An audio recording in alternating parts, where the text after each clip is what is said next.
Hello and welcome to the St. Martin Saints Coaches Show. Today we are introducing the new track and field and cross country head coach, Bruce Jackson. I'm Tyler Hergert, and Coach, thank you very much for joining me today. Thank you. I'm glad to be here. So firstly, why don't you give everybody a little bit of your background? Yeah, so my background, I've been coaching, this is 18 years. I started coaching in 2008. I coached high school for 11 years in Seattle, Ann Arbor, Michigan, and San Diego, California. And then I've been coaching college since about 2019 and got my start at the Academy of Art University. So another fellow Division II school, different conference, Pac West, right, now the GNAC, and then coached there for about 5.5 years, and then went on to Division I, and I've been at the University of North Carolina, Greensboro for the last 2 years, and now here I am at St. Martin's. Yeah, what is it, like the difference between, the D2 and D1 ranks, and what do you feel like has been so valuable that you learned in Greensboro at the D1 level that will help you out now as at the helm here at the D2 level? Yeah, I think just recruiting and all that. I think I had a different responsibility. So when I was at the Division I level, I was the lead recruiter for the entire track and field program. So just paying attention to other event areas, not just only distance, which is my specialty, but just looking at everything, whether it's sprints, hurdles, jumps, relays, that kind of stuff. So I think that definitely helped out when I'm taking on a basically a head coach director role here, overseeing everything for track and field wise. And then also personally, you were an All-American as part of the 4x400 meter relay team up in Seattle with University of Washington. So you have that experience being pretty much at the top of the sport. Yeah, no, I had a very good career. I'm born and raised in the Pacific Northwest and from Seattle. So I grew up in Ballard, the neighborhood, went to Nathan Hale High School, and ran collegiately for the University of Washington, and was a 3-time All-American, and that's fine. And then had a pretty good post-collegiate career as well, running club and being a sponsored athlete, and been to USA's and that kind of stuff. But so I just hope that, for me, it's more about like taking those experiences and helping guide our student athletes towards their, their aspirations and goals and dreams, and just, trying to use my experience and basically pay it forward as it was to me. What made this job so appealing?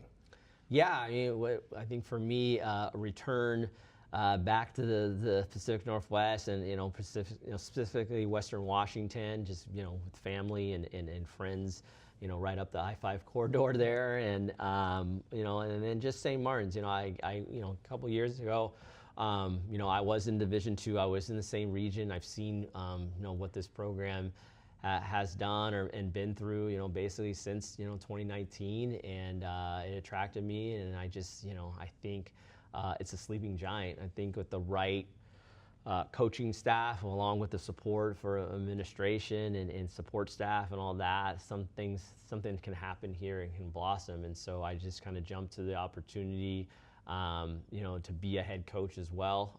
That was obviously enticing to me overall, because even though I'm specialize in distance and all that, I'm a fan of track and field through and through, and all that. So a chance and opportunity to lead a complete track and field program, which I haven't been a part of necessarily at all my stops at the collegiate level, was very enticing to me. And do you feel like that experience, not being in the same conference, but being in the same region, being from this area, competing in this area, do you feel like that helps you make it feel like it's not so much of a clean slate? Yeah, I understand what it takes to be successful in this region, and what does it take to be successful, ultimately at the national level. My mindset, of course, we want to, it stops and steps along the way in the journey, and of course we want to be how can we get better every day as a team, and then how can we get better compared to the conference and stuff like that. But my mindset has always worked at a grander scale, and so I know what that takes to be a regional type team, to be a nationally ranked team. But of course we have these little checkpoints along the way, so I guess helped me come in with that experience. I probably know most of the coaches in the GNAC, and they know me and stuff like that. So some things will be familiar, but at the same time, things will be new for me being in a head coach position. September 5th is when the season starts. So how do you make the most of these next couple of weeks? Yeah.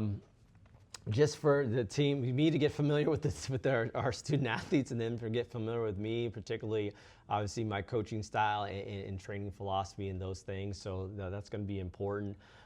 Just getting the new people underway. I think as far as, there's a distance transition, a step up in distance, right? Transitioning from high school cross country to college cross country. So not as severe on the women's side, going from 5K to 6K, but I actually think the hardest transition in our sport, from when you could just combine cross country and track and field together, is going from high school boys cross country to collegiate men cross country, jumping from 5K to 8K, 10K. And so, we want to use this time to get our bearings and get everyone, acclimated, both the men and women. And so for me, it's about, getting them to understand that we need to train to the demands for the specific event, but also factor in the skill set of each individual athlete. And so that's what this base period is really about, is me getting a better understanding of them each individually, and so we can take an approach that's going to be beneficial for the entire team and the program. Any message that you'd like to send to the Saints fans and alumni? Yeah, I'd just like to say, come on out. I know we're not hosting any home meets right now, but we definitely have meets that are local that can get into. So I would definitely want to see the fans and support to come out, whether that's at Central Washington, PLU, Western Washington. Those are all, not too steep of a drive to get to, but come out and support cross country on that. And I look forward to seeing also them out when we get to indoor and outdoor track. Ellensburg on September 5th, Tacoma with the PLU Invitational, Saturday, September 19th, up in Ferndale for Western Washington at the Bill Rowe Classic, Saturday, September 26th. And then Salem, Oregon, that's not all that far away, so a little bit down south of that I-5 corridor. That's Saturday, October 17th. And then the GNAC Championships are Saturday, November 7th in Monmouth. And what are some other ways that people can support the program other than coming out and supporting in person? Yeah, other ways could be, always donating to the program, supporting just the athletic department as a whole. I know we recently had the Golf Classic, and any type of fundraiser that can support all the, St. Martin's sports and athletic department as a whole is very good, because that obviously will come over to cross country and track and field. And those are just a few ways and things like they can do that. So for me, I like to see people in person, so whatever that is. But I'm here, and I'm glad to be here, and I look forward to seeing what happens this year and the years to come. Yeah, we're happy to have you, and congrats for making it here, and congrats on getting the new job. All right, thank you. All right, so that'll wrap up our St. Martin Saints Coaches Show. Make sure you like the video, subscribe to our YouTube page. We've got a lot more Saints content coming your way.